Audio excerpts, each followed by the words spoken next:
बच्चों ये है रिवीजन सीरीज, जिसमें हम लोग नवोदय विद्यालय और सैनिक स्कूल के कंप्लीट सिलेबस का रिवीजन करने वाले हैं। एक लेक्चर में मैं एक चैप्टर रिवाइज आपका करवा दूंगा, सारे इंपॉर्टेंट क्वेश्चन उनकी मैं प्रैक्टिस आपको करवा दूंगा इसी लेक्चर में। यानी हर एक लेक्चर में एक एक चैप्टर की प्रैक्टिस हम लोग करते जाएंगे। और भी अधिक प्रैक्टिस आपको करना है बच्चों तो द्रोण स्कूल का ऐप आप डाउनलोड कर सकते हो। ये है हमारा द्रोण स्कूल का ऐप जो कि प्ले स्टोर पे अवेलेबल है। इसमें मॉक टेस्ट की सीरीज अवेलेबल है। तो जैसे ये सैनिक का मॉक टेस्ट का सीरीज है हिंदी और इंग्लिश मीडियम दोनों में, ये नवोदय विद्यालय का मॉक टेस्ट का सीरीज है। 50 mock test series Navodaya Vidyalaya के लिए है, 25 मॉक टेस्ट सीरीज भी है हिंदी और इंग्लिश दोनों मीडियम में। इसमें कैसा आपको मॉक टेस्ट दिखेगा ये मैं दिखाता हूं। जैसे इस तरीके से आपकी रैंकिंग दिखेगी, जब आप मॉक टेस्ट दे लोगे तो इस तरीके की रैंकिंग आपकी दिखेगी, ताकि आप एनालाइज कर पाओ कि आपका स्कोर क्या आ रहा है, आपकी रैंकिंग क्या आ रही है। आपकी स्ट्रेंथ और आपकी वीकनेसेस दिखेंगी, ताकि आप अपनी वीकनेस पे काम करके अपने आप को और इंप्रूव कर पाओ और इस एग्जाम को क्लियर कर पाओ। तो इस तरह का डैशबोर्ड दिखेगा जिसमें आप क्वेश्चन अटेम्प्ट कर सकते हो, मोबाइल में भी कर सकते हो और डेस्कटॉप पे भी ये क्वेश्चन सारे अटेम्प्ट कर सकते हो। अगर आप नवोदय विद्यालय की तैयारी कर रहे हो तो स्पेशली हमने ये क्रैश कोर्स अभी जल्द ही लॉन्च किया है, जल्द ही स्टार्ट किया है। इस क्रैश कोर्स में नवोदय विद्यालय के कंप्लीट सिलेबस को कम टाइम में हम लोग कवर करवा रहे हैं और बिल्कुल ही कम फी में। तो अगर आप एक बार कंप्लीट रिवीजन चाहते हो नवोदय विद्यालय के सिलेबस का तो इस क्रैश कोर्स में जरूर से एनरोल करें। सैनिक स्कूल के लिए सैनिक अल्फा 3 बैच है हमारा, और नवोदय विद्यालय के लिए अगर कंप्लीट बैच चाहते हो तो अर्जुन बैच है हमारा। और इसके साथ साथ ही अर्जुन बैच के साथ साथ ये हमारा मॉडल पेपर की सीरीज है जो 50 मॉडल पेपर की सीरीज है। अगर आप 10% का डिस्काउंट चाहते हो तो एग्जाम 10 कूपन कोड का यूज कर लेना। एग्जाम 10 कूपन कोड हमारे ऐप में आप अप्लाई कर सकते हो। कैसे अप्लाई करना है बताता हूं। जो भी कोर्स खरीदना है सबसे पहले तो स्टोर सेक्शन में जाना और वो कोर्स सेलेक्ट करना। सेलेक्ट करने के बाद यहां पे आप देखोगे तो एग्जाम 10 लिखा होगा, इस पे क्लिक कर देना। तो एग्जाम 10 पे जब क्लिक करोगे तो ये प्राइस आपकी कम हो जाएगी और बाई नाउ पे फिर क्लिक करके आगे प्रोसीड कर सकते हो। यहां से आपको कंटिन्यू पे क्लिक करना है, फिर इस रेजर पे के ऑप्शन पे क्लिक करना है, तभी आप डिस्काउंट का लाभ उठा पाओगे। ध्यान रखना रेजर पे के ऑप्शन पे क्लिक करना। उसके बाद से फिर किसी भी पेमेंट मेथड से आप पेमेंट करके इस कोर्स में एनरोल कर सकते हो। ठीक है। किसी भी जानकारी के लिए 6260388361 पे कॉल या व्हाट्सएप करके आप हमसे जानकारी ले सकते हैं किसी भी बैच के बारे में। फिलहाल अभी ये वीडियो कंप्लीट देखो, बिल्कुल भी इसकी स्किप मत करना, क्योंकि इससे तुम्हारा ही फायदा होगा, रिवीजन तुम्हारा ही होगा। So enjoy the lecture. आ जाओ बच्चों, स्टार्ट करते हैं। डेटा हैंडलिंग यानी कि आंकड़ा प्रबंधन, आरटीपी रिवीजन टाइम प्रैक्टिस हम लोग कर रहे हैं। बट आपको पता है जैसा कि हर बार बोलता हूं कि सबसे पहले खुद ही सॉल्व कर लेना क्वेश्चंस, उसके बाद ही सॉल्यूशंस देखना। डाउनलोड कर लेना या पीडीएफ फॉर्म में ही, या तो प्रिंट करा लेना, जैसे तुम्हारी मर्जी, लेकिन सॉल्व कर लेना, उसके बाद सॉल्यूशन देखना। और फिर भी बड़े जिद्दी और नहीं मानना है तो कम से कम एक काम करना कि मेरे सॉल्व करने से पहले सॉल्व करना। ठीक है। जो आपका आंसर आएगा उसके बाद मेरे आंसर से मिलाना, देखना सही आ रहा है कि नहीं आ रहा है। इससे तुमको ज्यादा सीखने को मिलेगा बेटा। बहुत इंपॉर्टेंट चैप्टर है, समझ लो। ये झोली भरने वाले बिल्कुल क्वेश्चन है बेटा, ये तुम्हारे बिल्कुल नंबर से झोली भर देंगे अगर तुमने कर लिया इनको अच्छे से कमांड इन पर। तो क्यों कह रहा हूं, आसान सवाल आते हैं। जैसे मेंटल एबिलिटी में सिमिलर फिगर वाला मान लो, समझ लो वैसा ही है। आसान, बिल्कुल आसान क्वेश्चन आते हैं। एक आपको इस तरीके का ग्राफ मिलेगा, मतलब कई तरह के ग्राफ जैसे मिलेंगे, मैंने इसमें सारे ही इंक्लूड कर रखे हैं। तो एक रहेगा ग्राफ, उसके बारे में थोड़ा इंस्ट्रक्शन दिया हुआ होगा कि ग्राफ किसके बारे में है। उसके बाद उस पर आधारित बहुत सारे क्वेश्चंस होंगे। तो मैंने इसमें टोटल 25 क्वेश्चंस लिए हैं, उसमें 5 प्रकार के अलग अलग ग्राफ लिए हैं। जो कि पहला हमारा टेबुलर चार्ट है, दूसरा हमारा आपका बार ग्राफ है या फिर बार चार्ट कह लो, बार ग्राफ है। तीसरा लाइन ग्राफ है, पाई चार्ट है, ठीक है, पिक्टोरियल चार्ट है। तो ये हर एक प्रकार के चार्ट जो भी आपके सिलेबस में है, ये सब मैंने एग्जाम्पल लिया है। और हर एक चार्ट के पीछे कम से कम 4 या 5 क्वेश्चंस मैंने डाल रखे हैं, ताकि आपकी समझ इतनी विकसित हो जाए कि आप सारे क्वेश्चंस को हैंडल कर पाओ। ठीक है, स्टार्ट करते हैं। The figures for height of 40 plants are collected in the following table, study the table carefully and answer the following question. 40 पौधों की ऊंचाई के आंकड़े निम्नलिखित तालिका में एकत्र किए गए हैं। तालिका का ध्यानपूर्वक अध्ययन करें और निम्नलिखित प्रश्न का उत्तर दें। देखो बेटा, ये पौधों का आंकड़ा है, मतलब पौधों का डेटा है। जैसे लिखा हुआ है 10 से 20 इंच वाले पौधे की संख्या 7 है, 21 से 30 इंच वाले पौधों का नंबर है 13। मतलब 13 ऐसे पौधे हैं जिनकी हाइट 21 से 30 के बीच में है। जैसे वो 22 भी हो सकती है, 24 भी हो सकती है, 25 भी हो सकती है। बात यह है कि 21 से 23 के बीच में है। 31 से 40 के बीच वाले की संख्या 8 है और 41 से 50 के बीच वालों की संख्या 12 है। अब ये क्वेश्चन नहीं है, ये तो बस एक इंट्रोडक्शन दिया हुआ है कि भाई ये डेटा है, इसके आधार पे क्वेश्चंस पूछे जाएंगे। तो जो इसके आगे वाले 5 क्वेश्चन है इसी के आधार पे हैं। देखो जरा, कह रहा है कि is it true that the length of the plants are mostly are of. यह कहना सत्य है कि अधिकांश पौधों की लंबाई डैश है। तो बेटा सबसे ज्यादा जो पौधों की लंबाई है वो किसके बीच में लाई करती है? देखो ये 7 है, 13 है, 8 है, 12 है। तो सबसे ज्यादा पौधों का ग्रुप है 13 वाला, जो कि कौन सा ग्रुप है? 21 से 30 इंच के बीच वाला, है ना। तो 21 से 30 के बीच का नंबर क्या होगा? 25। यानी हम कह सकते हैं कि सबसे ज्यादा पौधे लगभग लगभग 25 इंच के बराबर हैं।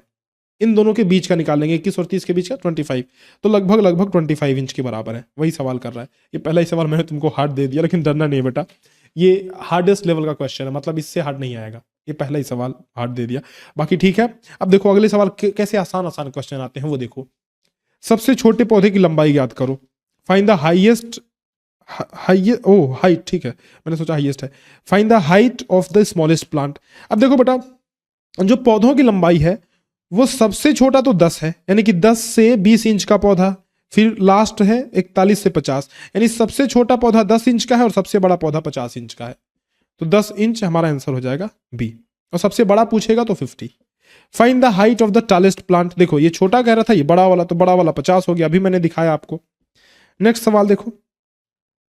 Find the number of plants ranging in height from 10 inch to 30 inch, यानी 10 से 30 इंच की लंबाई वाले पौधों की संख्या ज्ञात करो। 10 से 30 इंच। अच्छा भाई, अब तुम बड़े कंफ्यूज हो जाओगे कि भाई 10 से 30 तो दिया नहीं है, 10 से 20 है, 21 से 30 है। तो बेटा ऐसा दोनों को जोड़ना पड़ेगा। ये 10 से 20 हो गया और 21 से 30 हो गया, तो स्टार्ट हो रहा है 10 से, खत्म हो रहा है 30 पे, तो इसको हम मान सकते हैं 10 से 30। तो दोनों को जोड़ना पड़ेगा, 7 और 13, यानी कि 20 ऐसे पौधे हैं जिनके हाइट की जो रेंज है वो है 10 से 30, यानी कि 10 से स्टार्ट 30 पे खत्म। तो 20 ऐसे पौधे हैं बेटा, है ना। आसान है ये इंपॉर्टेंट क्वेश्चन लेकिन है। इस तरह के क्वेश्चन आ जाए तो फंसना नहीं है बिल्कुल भी। कितने प्रतिशत पौधों की लंबाई 31 से 40 इंच के बीच है? What percentage. अब देखो परसेंटेज का कॉन्सेप्ट आ गया। अब मैंने आपको बताया है कि जब भी परसेंटेज का कॉन्सेप्ट आए तो उसमें हम सबसे पहले टोटल निकालते हैं कि भाई टोटल कितना है ना। तो उसके बाद देखो what percentage of plants are between 31 inches and 40 inches tall. तो 31 से 40 के बीच कितने परसेंट पौधे हैं? तो देखो यहां देखते हैं, 31 इंचेस से 40 इंच के बीच पौधे हैं 8, है ना। और टोटल जोड़ोगे तो 7 + 13 20, 8 28 और 12 30, तो टोटल 30 पौधे हैं, जिसमें से 8 पौधे ऐसे हैं जिनकी लंबाई 31 से 40 है। यानी हमको परसेंटेज किसका निकालना है? 8 का परसेंटेज। किसकी तुलना में? 30 की तुलना में, 30 के कंपैरिजन में, क्योंकि 30 टोटल है। ठीक है, तो परसेंट निकालो। देखो 8/30 × 100, है ना। यही तो पूछ रहे बेटा। 31 से 40 इंच के पौधों की संख्या, 40 तो थोड़ी हो रहा है, एक मिनट देखते हैं जरा। 12 8 20, ओह बेटा ये 40 पौधे टोटल हैं। ये 13 7 20 हो गया और 20 20 40, टोटल 40 पौधे हैं। तो कुल मिला के 8 और बटे यहाँ 40 रखना है, 40। तो 8 पंजे 40, 5 से काटा तो 20% पौधे ऐसे हैं जिनकी लंबाई 31 और 40 के बीच में है। ठीक है, ऑप्शन डी। अगला देखो, अगला ग्राफ इस तरह का ग्राफ, जिसको पिक्टोरियल ग्राफ बोलते हैं हम लोग, चित्रा ग्राफ बोलते हैं या फिर चित्रालेख बोलते हैं। ठीक है, ऐसे क्वेश्चन क्या होते हैं समझना कि यहाँ पे जैसे आलू दिया हुआ है, मस्त मुस्कुराते हुए आलू का चित्र दिया हुआ है, कहीं किताबों का चित्र रहेगा, कहीं कार का, कहीं आम का, कहीं इमोजीज दे देगा, और वो नीचे कुछ ऐसा यूनिट लिखेगा कि एक पिक्चर बराबर कितने यूनिट को रिप्रेजेंट करता है, ये स्केल लिखेगा। यानी यहां पे एक आलू लिखा हुआ है ना कि 5 बोरियों को रिप्रेजेंट करता है। अब क्वेश्चन क्या है समझो। The following pictograph shows the number of sacks of potatoes sold by a potato trader. Study the chart carefully and answer the following question. निम्नलिखित चित्रग्राफ एक आलू व्यापारी द्वारा बेचे गए आलू की बोरियों की संख्या दर्शाता है। चार्ट का ध्यानपूर्वक अध्ययन करके निम्नलिखित प्रश्नों के उत्तर दीजिए। मतलब यह दर्शाता है कि एक आलू का व्यापारी है, वो आलू की बोरियां बेचता है, किस दिन उसने कितनी बोरियां बेची, यही इसमें दिया गया है। एक आलू का चित्र जो है वो 5 बोरियों को दर्शाता है। जैसे मान लो अगर मैं बुधवार का एग्जांपल लूं तो बुधवार को 1 2 3 आलू दिया गया है, तो 3 × 5 यानी कि बुधवार को 15 बोरी बेची गई। इसका मतलब ये हुआ। ठीक है, देखो on which 2 consecutive days the sales have decreased from the previous day। किन 2 लगातार दिनों में बिक्री पिछले दिन से कम हुई है। अच्छा देखो, लगातार किन 2 दिनों में बिक्री कम हुई है। अगर हम मंगलवार देखें तो सोमवार से कम बिका है, बुधवार को देखें तो मंगलवार से कम बिका है। यानी मंगलवार और बुधवार ऐसे दिन हैं जिनमें पिछले दिन से कम बिक्री हुई है। यानी मंगल बुध हमारा आंसर हो जाएगा ट्यूसडे एंड वेंसडे। ठीक है, नेक्स्ट क्वेश्चन देखो। If a sack turns out to be spoiled, मतलब एक बोरी अगर सड़ा हुआ निकल जाता है on Wednesday and is not sold, और बिका नहीं, the trader makes neither profit nor loss in that day's deal, so find the ratio between the purchasing price and the selling price of the potatoes. यदि बुधवार को एक बोरी खराब निकल गई जो कि नहीं बिकी, जिससे व्यापारी को उस दिन के सौदे में ना लाभ हुआ ना हानि हुआ। अब देखो कितना कठिन क्वेश्चन इसने बना दिया, लाभ हानि को जोड़ दिया, रेशियो का क्वेश्चन जोड़ दिया, सब कुछ इसमें जोड़ दिया। तो आलू के क्रय मूल्य तथा विक्रय मूल्य में अनुपात ज्ञात करें। अच्छा, बुधवार की बात कर रहा है, एक बोरी खराब हो गई है, देखते हैं। ये ग्राफ है अपना जो भी लिपा पोती हमने की है, लेट्स स्ट्रक देम डाउन। और यहाँ पे बुधवार की बात कर रहा है ना, यानी ये वाली। तो टोटल कितनी बोरी थी उस दिन, कितनी बोरी मतलब बिकनी थी, तो ये 3 हो गया, तो 3 × 5 यानी कि 15 बोरी बेची जानी थी उस दिन, लेकिन एक बोरी तो खराब हो गई बेटा, है ना। तो जब एक बोरी खराब हो गई तो 14 बोरी बिकी टोटल, और जब 14 बोरी बिकी ना, तब ना लाभ हुआ ना हानि हुई। अब ये कैसे हो सकता है? हो सकता है कैसे? अगर मान लो एक बोरी का क्रय मूल्य कम हो और विक्रय मूल्य ज्यादा हो, तो उस केस में ऐसा हो सकता है। तो रेशियो को आपको पलट देना है बस, क्रय मूल्य और विक्रय मूल्य का रेशियो आपका हो जाएगा 14:15, ये आंसर आ जाएगा, है ना। ये शॉर्ट टिक मैंने बता दिया, ज्यादा डीप नहीं जाना है। बाकी एक नजर जरा, बुधवार को एक बोरी खराब निकल गई जो कि नहीं बिकी, अच्छा, जिससे व्यापारी को उस दिन के सौदे में ना लाभ हुआ ना हानि हुआ। क्रय मूल्य और विक्रय मूल्य का अनुपात, एक मिनट रुकना बेटा। बुधवार की बात कर रहा है, 5 से 15 बोरी, एक बोरी खराब हो गया, ठीक है बेटा, बिल्कुल सही है। तो हमारा आंसर हो जाएगा यहाँ पे 14:15, 14:15 यहाँ पे लिख लेना। अच्छा, यहाँ पे पता है ऑप्शन में, मैं बता रहा हूँ ऑप्शन में मिस्टेक क्या हुआ है, मैं समझ गया। सॉरी, ऑप्शन में मिस्टेक ये हुआ है कि हमने ना ऑप्शन लिखते टाइम ये मान लिया कि एक आलू का मतलब एक बोरी है। देखो, तो यहाँ पे ये एक आलू का मतलब एक बोरी मान लिया था, तो ये 3 हो जाएगा और 2, तो 2:3 रेशियो आ जाएगा, लेकिन जबकि वैसा है नहीं, ठीक है। तो यहाँ पे 14:5 ही हमारा आंसर होगा। जैसे समझना बेटा, मान लो कि 14/15 का मतलब क्या हुआ कि एक बोरी का क्रय मूल्य 14 था, ठीक, एक बोरी का क्रय मूल्य 14 और विक्रय मूल्य 15, इसका मतलब ये हुआ सीपी 14 और विक्रय मूल्य 15। अब यहां से अगर देखोगे तुम, तो ना लाभ हुआ ना हानि हुई, इसका मतलब ना लाभ ना हानि, तो कहने का मतलब ये हुआ कि 14 बोरी थी और 14 बोरी को उसने 15 के रेट से, क्योंकि 15 बोरी टोटल थी, एक खराब हो गई तो 14 बोरी बची, 15 के रेट से बेचा वो, तो 15 × 14 रुपए में बेचा। और खरीदा कितना था? 15 बोरी खरीदा था और 14 रुपए के हिसाब से, तो देखो ये दोनों बराबर हो रहा है, तो लाभ हानि नहीं हो रही है ना। वैसे इतना हार्ड क्वेश्चन नहीं आएगा बेटा, इसको स्किप कर सकते हो, ठीक है, ये कुछ ज्यादा ही हार्ड हो गया है। How many sacks did the trader sell on Tuesday, Wednesday and Thursday? मंगल बुध गुरुवार को मिला करके कितनी बोरियां बेची हैं? तो मंगल बुध और गुरुवार को, ट्यूसडे वेडनेसडे थर्सडे, 1 2 3 4 5 6 7 8 9 10 11 12 13, टोटल 13 आलू है। तो 13 × 5 कर दो, गुणे 5, क्योंकि एक आलू 5 बोरी को दर्शाता है, यानी कि 65 बोरी टोटल बिका है। 13 टोटल आलू है ना, और एक आलू दर्शाता है 5 बोरी को, तो 13 × 5 = 65, option A. In which 2 days were the sales equal? किन 2 दिनों सेल्स बराबर थी, किन 2 दिनों में समान बिक्री हुई है?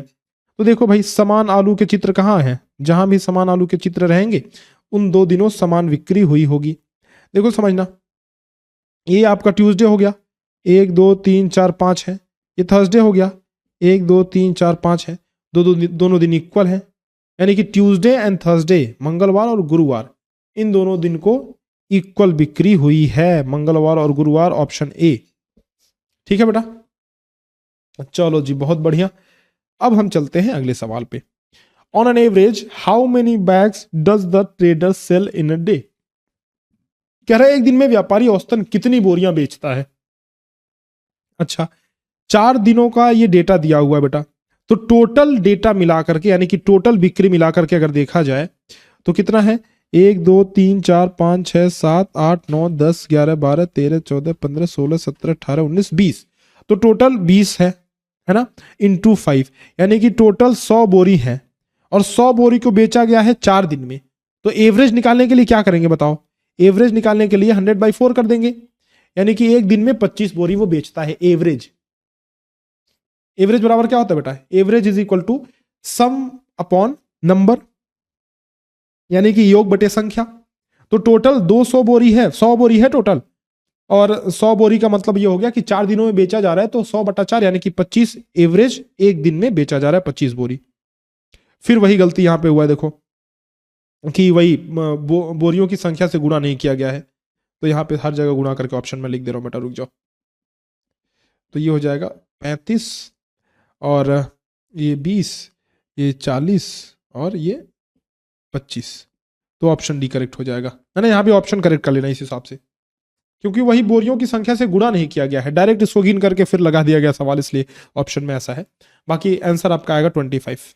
ठीक है, चलो अगले क्वेश्चन को देखो। अब ये अगला क्वेश्चन क्या कहता है, अब तुम खुद ग्राफ को पढ़ो। ये अगले तरह का ग्राफ है। जैसे अभी तक हमने दो तरह के चार्ट देखे, पहला हमारा टेबुलर चार्ट था, मतलब सारणी वाला। दूसरा हमारा कौन सा था, हर एक तरह का मैंने एक एक इंक्लूड कर लिया बेटा। दूसरा हमारा कौन सा था, पिक्टोरियल चार्ट, यानी कि चित्रात्मक ग्राफ। ठीक है, या फिर चित्रालेख बोल सकते हो, चित्राग्राफ बोल सकते हो उसको, तो कुछ भी बोलो, उससे मतलब नहीं है ज्यादा, आपको समझ में आना चाहिए। इसको बोलते हैं बार ग्राफ, यानी कि दंडालेख। इसमें क्या कह रहा है, the number of people speaking different languages in a colony is as follows, study the following bar graph and answer the following question. एक कॉलोनी में विभिन्न प्रकार को बोलने विभिन्न भाषाओं को बोलने वाले लोगों की संख्या इस प्रकार है, निम्न दंडारेख का अध्ययन करके दिए गए प्रश्नों का उत्तर दीजिए। मतलब ये कहना चाह रहा है भाई कि देखो, हिंदी 500 लोग बोलते हैं किसी कॉलोनी में, इंग्लिश यहां से देखो 150 लोग, 150 लोग, कन्नडा 200 लोग, और गुजराती आपका हो जाएगा ये 250, 250 के बराबर। देखो 300 और 200 के बीच मतलब 250, बांग्ला 300 लोग और कश्मीरी 100 लोग। तो टोटल इतनी तरह की भाषाएं बोली जाती हैं। क्या आपसे क्या पूछ रहा है पहला सवाल, if the number of people speaking other languages is 500 then how many people live in the colony. कह रहा है अगर अन्य भाषाएं बोलने वालों की संख्या 500 है तो कॉलोनी में कुल कितने लोग रहते हैं। आपसे ये कह रहे बेटा ना कि भाई ये जो भाषाएं यहाँ पे दी गई हैं वो तो लोग बोलते ही बोलते हैं, इसके अलावा भी अन्य भाषाएं जैसे मान लो कोंकणी या फिर मलयालम, तमिल, इस तरह की भाषाएं भी लोग बोलते हैं। इसका मतलब ये हो गया कि इनके अलावा 500 लोग एक्स्ट्रा भी हैं, तो टोटल कितने लोग हुए, देखो सबको जोड़ लेंगे प्लस 500 एक्स्ट्रा जोड़ लेंगे, तो 500 प्लस 150 650 प्लस 200 850 प्लस 250 कितना हो गया 1100 प्लस 300 1400 प्लस 1 1500, तो 1500 ये हो गया, और प्लस 500 जो एक्स्ट्रा लोग हैं अन्य भाषाएं बोलते हैं, यानी कि 2000 लोग टोटल हैं। ठीक है, option B. How many people speak Bengali, तो बांग्ला कितने बोलते हैं, देखो 300 लोग यहां हमने लिखा था, तो 300 पीपल स्पीक बंगाली या फिर Bangla, option A. The number of people speaking Gujarati is more than that of people which of the following language. कह रहा है कि गुजराती बोलने वाले की संख्या किस भाषा के लोगों से अधिक है। अच्छा भाई, तो गुजराती कितने लोग बोलते हैं, देखना गुजराती 250 लोग बोलते हैं, तो 250 की अगर तुलना करें तो इंग्लिश वालों से भी अधिक है गुजरातियों की संख्या, कन्नड़ा से भी अधिक है और कश्मीरी से भी ज्यादा है। जो भी ऑप्शन में है वही सही ऑप्शन हो जाएगा। इंग्लिश, कन्नड़ा या कश्मीरी में से तीनों में से कोई एक ऑप्शन होगा तो सही हो जाएगा। इंग्लिश, कन्नड़ा, कश्मीरी, यहां पे देखो बोथ ए एंड बी, यानी कि इंग्लिश और कन्नड़ा, इन दोनों से गुजरातियों की संख्या अधिक है। ठीक है, क्योंकि गुजराती बोलने वाली की संख्या कितनी है बेटा 250 है, और इंग्लिश 150 लोग बोलते हैं और कन्नड़ा बोलते हैं 200, 150 और 200 दोनों से ज्यादा है 250, तो ऑप्शन ए एंड बी दोनों, डी ऑप्शन ये करेक्ट हो जाएगा, बोथ ए एंड बी। ठीक, चलो इस तरह के क्वेश्चन कर लोगे। अगला सवाल इसी पे based, which language is spoken the most, सबसे ज्यादा कौन सी भाषा बोली जाती है, बेटा हिंदी, ये लिखा हुआ है देखो 500 लोग बोलते हैं सबसे ज्यादा, तो हिंदी बोली जाती है, ऑप्शन डी हो गया। What is the difference between the language spoken by the least and most people, सबसे कम तथा सबसे ज्यादा लोगों द्वारा बोली जाने वाली भाषा में कितना अंतर है। तो सबसे कम कौन बोलता है, सबसे कम कश्मीरी लोग बोलते हैं, देखो यहाँ पे 100 लोग सिर्फ हैं, और सबसे ज्यादा हिंदी वाले हैं। ठीक है, तो सबसे ज्यादा हिंदी वाले 500 लोग हैं, सबसे कम कश्मीरी वाले 100 लोग हैं, तो दोनों का अंतर हो गया 400 लोग। यही तो पूछा जा रहा था कि दोनों का डिफरेंस निकाल दो, तो दोनों का डिफरेंस हो गया 400। सबसे ज्यादा हिंदी हो गया 500 और सबसे कम कश्मीरी हो गया जो कि 100, तो 500 minus 100 is equal to 400 people. The difference between the most speaked languages and least spoken languages, that is equal to 400, option D. चलो भाई, तो हमने 3 तरह के ग्राफ कर लिए, कौन कौन सा, सारणी वाला यानी टेबल वाला, दूसरा कौन सा किया पिक्टोरियल चार्ट, तीसरा कौन सा किया बार ग्राफ, ठीक है। चौथा लाइन ग्राफ। देखो the following chart represents Radhika's height with respect to age, हर age. Read the chart carefully and answer the follow asked question. निम्नलिखित चार्ट उम्र की सापेक्ष राधिका की लंबाई को दर्शाता है। चार्ट को ध्यान पूर्वक पढ़कर पूछे गए प्रश्नों के उत्तर दीजिए। ये चार्ट क्या दर्शाता है? लाइन चार्ट क्यों नाम है भाई? क्योंकि यहां पे एक लाइन बना हुआ है, सिंपल लाइन ग्राफ है ना। ये कह रहा भाई 2 साल की राधिका थी तो उसकी उम्र, उसकी जो हाइट थी वो 40 सेंटीमीटर थी। जब वो 4 साल की हुई तो हाइट 60 सेंटीमीटर हो गई। जब वो 12 साल की हुई तो हाइट 100 सेंटीमीटर हो गई। तो ये दिया हुआ है ना। कह रहा है कि 8वें साल में राधिका की हाइट कितनी थी, तो 8वां साल किधर है बेटा? ये है 8वां साल। उसकी हाइट थी देखो 80 सेंटीमीटर। हमारा आंसर क्या हो गया? 80 सेंटीमीटर। ये ऑप्शन हो गया सी। आसान सवाल है, बहुत आसान। नेक्स्ट क्वेश्चन देखो। According to the chart in which year Radhika height was 100 centimetre. Chart के अनुसार किस साल राधिका की लंबाई जो है वो 100 सेंटीमीटर थी? देखते हैं भाई। तो राधिका की लंबाई 100 सेंटीमीटर, ये देखो यहां पे है, और चार्ट के अनुसार वो 12वें साल में 100 सेंटीमीटर की थी, ठीक है। तो ऑप्शन हो गया हमारा डी ऑप्शन, 12वें साल में। What is the difference in height between the 4th and 12th year? कह रहा है चौथे और 12वें साल में लंबाई का अंतर। तो बेटा 12वें साल में अभी हमने देखा कि वो 100 सेंटीमीटर लंबी थी, और चौथे साल में वो 60 सेंटीमीटर लंबी है। दोनों का अंतर निकाल दो, यानी कि अंतर क्या हो जाएगा? 100 माइनस 60, तो ये हो जाएगा 40 सेंटीमीटर, ठीक है। लंबाई का अंतर हो गया 40 सेंटीमीटर। ऑप्शन हमारा हो गया जी B option. At what age is Radhika height double that of second year? कह रहा है कि दूसरे साल से डबल किस एज में उसकी हाइट है, मतलब दूसरे साल की लंबाई की दुगुनी। तो दूसरे साल में कितनी लंबी थी? देखो यहां से देखो, ये दूसरे साल में बेटा वो 40 सेंटीमीटर लंबी थी। कह रहा है 40 का दुगुना मतलब 80। तो 80 सेंटीमीटर कौन से साल में थी बेटा? देखो 8वें साल में। तो हमारा आंसर हो जाएगा 80 ईयर्स। कितना सिंपल क्वेश्चन है, देखो ऐसे बड़े आसान एकदम लड्डू किस्म के सवाल आते हैं, बहुत आसानी से कर लोगे, कोई दिक्कत वाली बात नहीं है। तो 8वें साल में उसकी जो लंबाई थी वो दूसरे साल की लंबाई की दुगुनी थी, क्योंकि दूसरे साल की लंबाई है 40, 8वें साल की लंबाई है 80, तो 40 का दुगुना 80। Find the LCM of height at age of 4 and 8। इसमें देखो एलसीएम पूछ लिया, तो एलसीएम का कॉन्सेप्ट आपको आना चाहिए। एट द एज 4 and 8 कह रहे चौथे और 8वें साल में लंबाई का लसा। तो बेटा अभी हमने देखा कि चौथे साल में उसकी लंबाई देखो कितनी है, ये 60 है ना, और 8वें साल में उसकी लंबाई है 80। तो 80 और 60 का एलसीएम निकालना है। चौथे साल में लंबाई 60, 8वें साल में लंबाई 80, तो 80 और 60 का क्या करना है? एलसीएम निकालना है। देखो निकाल लेते हैं। 80 और 60 का एलसीएम जब निकालोगे तो ये आ जाएगा भाई 8 3 के 24, 240 सेंटीमीटर। अरे भाई लसा नहीं दिया है क्या? Find the LCM of height at age of 4 and 8। 4 and 8 चौथे और 8वें पे देखते हैं एक बार। चौथा हो गया आपका 60 और 8वां हो गया 80। तो 60 और 80 का लस हो गया बेटा, ये हो जाएगा आपका 240। अच्छा इसने मसा निकाल दिया है ऑप्शन में, ठीक है, यहाँ पे मसा ही कर लो, क्या ही फर्क पड़ता है बेटा। यहाँ एचसीएफ ही कर लो, का मसा निकालें, तो इनका मसा निकालोगे, अगर एचसीएफ निकालोगे तो एचसीएफ 20 आ जाएगा, ठीक है, ऑप्शन ए, ठीक है बेटा। चलो तो इस तरीके से हमने 20 क्वेश्चन कर लिए और 4 तरह के चार्ट कर लिए। चारों तरह के चार्ट कौन कौन से बेटा? याद करो फिर से। पहला टेबुलर चार्ट, ये पांचों जो चार्ट करा रहा हूं, लास्ट कराने वाला हूं, पांचों जो चार्ट करा रहा हूं, इस पे बेटा मान के चलो यार, तुम अगर ना 10 15 भी क्वेश्चन कर लिए तो एग्जाम में कर ले जाओगे, क्योंकि आसान सवाल आते हैं, बहुत आसान आते हैं। बस चार्ट को समझ करके तुमको पढ़ने आना चाहिए कि उस चार्ट में इंफॉर्मेशन क्या दी गई है। अगर तुमने उस चार्ट का इंफॉर्मेशन निकाल लिया फिर बात पक्की है, ठीक है। इंफॉर्मेशन निकालने आना चाहिए कि कहां पे किसके करस्पॉन्डिंग में क्या इंफॉर्मेशन दी हुई है, क्या जानकारी दी हुई है, ठीक है। तो हमने कौन कौन से चार्ट पढ़ा? पहला टेबुलर चार्ट, दूसरा पिक्टोरियल पढ़ लिया, तीसरा हमने बार चार्ट पढ़ लिया, और चौथा लाइन। ये 5वां वाला है लास्ट में, इसको बोलते हैं पाई चार्ट या फिर वृत्तालेख भी बोलते हैं, ठीक है। आ जाओ इसको करते हैं बेटा। निम्नलिखित पाई चार्ट दिया गया पाई चार्ट विभिन्न व्यय मदों में से एक व्यक्ति के मासिक वेतन वितरण को दर्शाता है। चार्ट का अध्ययन करने के बाद निम्नलिखित प्रश्नों के उत्तर दीजिए। देखो ये थोड़ा कॉम्प्लेक्स लैंग्वेज है लेकिन समझो।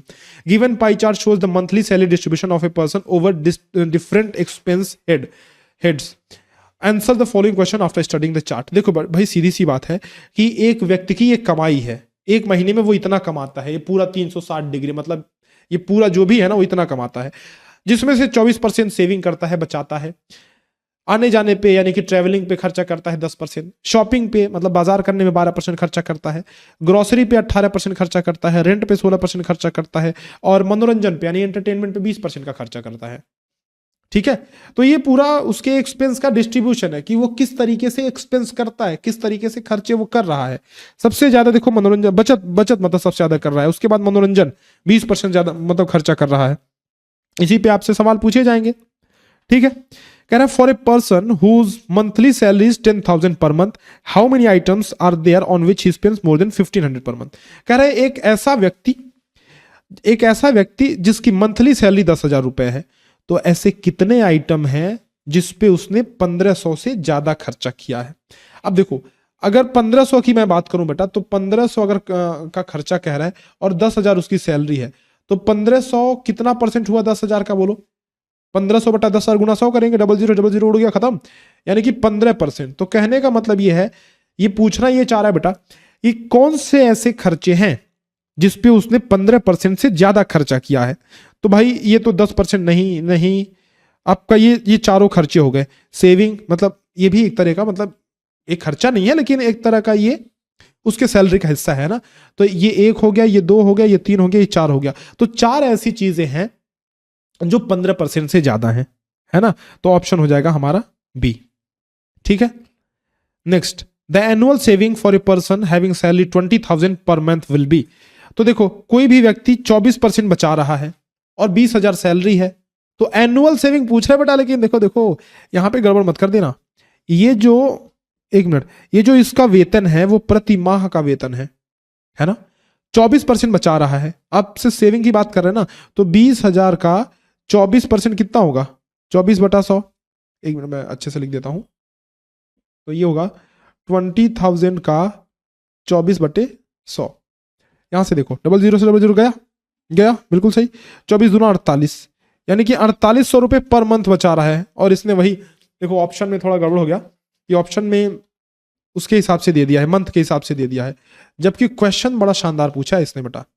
ये तो पकड़ में आ गया। क्वेश्चन क्या है कि प्रति माह वाले वेतन वाले व्यक्ति की वार्षिक बचत, कह रहा है वार्षिक बचत, साल भर की बचत। ये तो मंथली बचत है यार, साल भर, ये साल भर का हो जाएगा 4800 और गुना 12 महीने होता है ना एक साल में, तो गुना 12, 00 12 बटे 96, 9 12 चौके 48 और 9 57, यानी कि 57,600 आंसर हमारा ये आएगा बेटा। और मंथली पूछे तो 4800 आंसर आएगा। ठीक है, लेकिन वार्षिक पूछ रहा है एनुअल, इसीलिए 57,600 आएगा। और ये खास करके लगभग भी में भी पूछ रहा है, तो हो सकता है आपका सवाल ऐसा पूछ ले कि अब आपको ऐसा आंसर दे दे कि 60,000, तो 60,000 के आसपास भी कह सकते हो। ठीक है, देखो the monthly salary of a person who follows the same expense pattern but has travelling expense of 6,000 per month is. ऐसे व्यक्ति का मासिक वेतन जो समान व्यय पैटर्न का पालन करता है, मतलब उसका भी खर्चा ऐसा ही है, मतलब इतना ही वो खर्चा करता है हर चीज पे, है ना। और ये कह रहा है कि यात्रा का व्यय 6,000 रुपया प्रति माह है। यानी समझो मेरी बात, एक ऐसा व्यक्ति जिसकी मंथली सैलरी निकालनी है और दिया गया है उसका यात्रा 6,000 रुपया यात्रा पर वो खर्च करता है। ठीक, तो 6,000 रुपया बेटा 10% की वैल्यू है, और मंथली सैलरी कितनी होगी 100%। तो 10% की वैल्यू 6,000 है, तो 100% की वैल्यू गुणे 10 कर दो, यानी कि उसकी मंथली इनकम हो जाएगी 60,000 रुपए। ये अच्छा सवाल है। तो 60,000 रुपए उसकी मंथली इनकम हो जाएगी अगर वो यात्रा पे खर्च करता है कितना, 6,000 रुपए।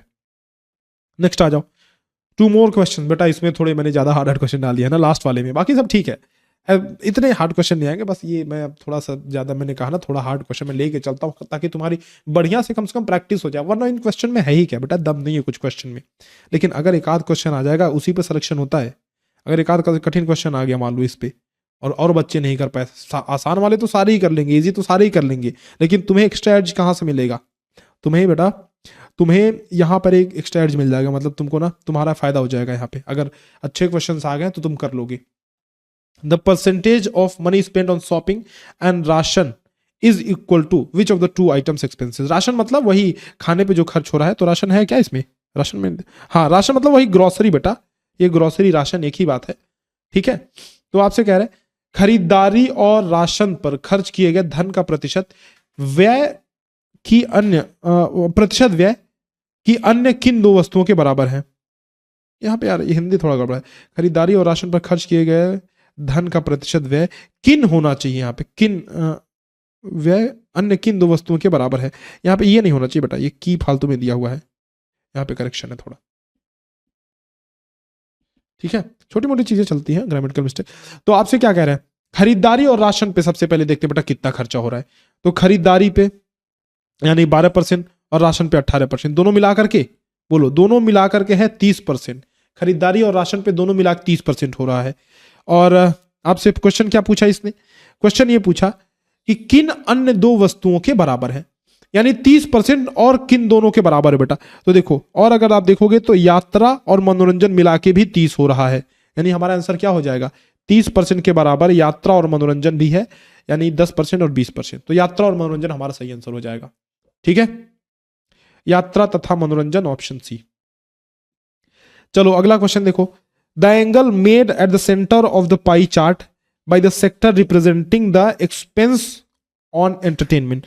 मनोरंजन पर व्यय का प्रतिनिधित्व करने वाले क्षेत्र द्वारा, क्षेत्र यहां पे होना चाहिए त्रिज्य खंड होना चाहिए, सेक्टर वही बात है, कोई दिक्कत नहीं है। पाई चार्ट मतलब सेक्टर या कहो या त्रिज्य खंड कह लो, वही बात है, सेक्टर या फिर मतलब त्रिज्य खंड या फिर क्षेत्र कहो, बात वही है। तो त्रिज्य खंड द्वारा पाई चार्ट के केंद्र में बनाया गया कोण है। देखो समझो, क्वेश्चन समझना बेटा, ये कह रहा है कि एंटरटेनमेंट वाला सेक्शन जो दिया गया है वो कितना एंगल बनाएगा सेंटर पे। यानी सिंपल सी बात है, मैंने तुमको पढ़ाया हुआ है, परसेंटेज को बदलना है किसमें, डिग्री में बदलना है। एंटरटेनमेंट वाला सेक्शन, तो एंटरटेनमेंट वाला किधर है भाई सेक्शन, देखो इधर देखो, इधर देखो ध्यान से, एंटरटेनमेंट है 20%, है ना। ये आपसे कह रहा है कि यहाँ पे कितने एंगल का कोण बनाएगा, यानी सिंपल बात है बेटा, सिंपल बात है, आपको कन्वर्ट करना है परसेंटेज से डिग्री में। तो मैंने फॉर्मूला क्या बताया, P/D इज इक्वल टू 100/360। ठीक है, तो परसेंटेज है 20%, तो परसेंट की जगह रख दो बेटा 20%। ठीक है, ये 20 पंजे 100, यानी कि डिग्री की वैल्यू हो जाएगी 360/5, ये हो जाएगा 5 सते 35 और 35 1 36 5 दूना 10, तो 72 डिग्री हो जाएगा। परसेंट को डिग्री में बदलने का formula P/D is equal to 100/360। अभी देखो याद कैसे करोगे, समझना। P का मतलब परसेंट, मैक्सिमम 100% हो सकता है। D का मतलब डिग्री, मैक्सिमम 360 डिग्री हो सकता है। तो P के आगे 100, D के आगे 360, बस सिंपल। तो परसेंट से डिग्री में कन्वर्ट कर लोगे तो 72 डिग्री 72 डिग्री हमारा सही आंसर आ रहा है, यानी ऑप्शन होगा सी। तो ये क्वेश्चन पूछा जा सकता है, ये इंपॉर्टेंट क्वेश्चन है। परसेंटेज से डिग्री में बदलने के लिए कह सकता है कि किसी, यही सबसे मैं बताऊं सबसे जो कठिन ग्राफ अगर तुमको देखने को मिलेगा अगर एग्जाम में, तो वो यही मिल सकता है, पाई चार्ट यानी वृत्तालेख। बाकी किसी में कोई दम नहीं है। अगर तुमने पाई चार्ट पे मास्टरी हासिल कर ली, अगर तुमने पाई चार्ट अच्छे से कर लिया, तो बेटा सब तुम्हारे बाएं हाथ का खेल, आंख बंद करके ऐसे धड़ाक धड़ाक सवाल लगेंगे, कोई दिक्कत वाली बात ही नहीं है। ठीक है, चलो आई होप कि सारी चीज़ें समझ में आई होंगी। और इस तरह से ये समापन होता है हमारे आरटीपी का, इस वाले आरटीपी का, यानी कि हमारा क्या था, डेटा हैंडलिंग। तो आई होप बेटा सारी चीज़ें समझ में आए होंगी, सारे कॉन्सेप्ट समझ में आए होंगे। बाकी प्रैक्टिस शीट सॉल्व करते रहो, जितनी ज़्यादा प्रैक्टिस कर पाओ उतनी ज़्यादा प्रैक्टिस करो। प्रैक्टिस से ही तुम्हारा बेड़ा पार लगेगा, अगर प्रैक्टिस नहीं किया तो सब बेकार है। प्रैक्टिस करते रहो, जितना ज़्यादा कर पाओ, जहाँ से भी हो पाए कर पाओ। द्रोण स्कूल का मॉक टेस्ट लगाओ, अपने गाइड का जो भी प्रैक्टिस मटेरियल दिया गया उसमें एक्सरसाइज क्वेश्चन वो सॉल्व करो। अगर तुमने कोई बुक वगैरह खरीदा है जैसे मॉडल पेपर वगैरह का, तो उसको सॉल्व करो। कहने का मतलब प्रैक्टिस खूब ज़्यादा करो।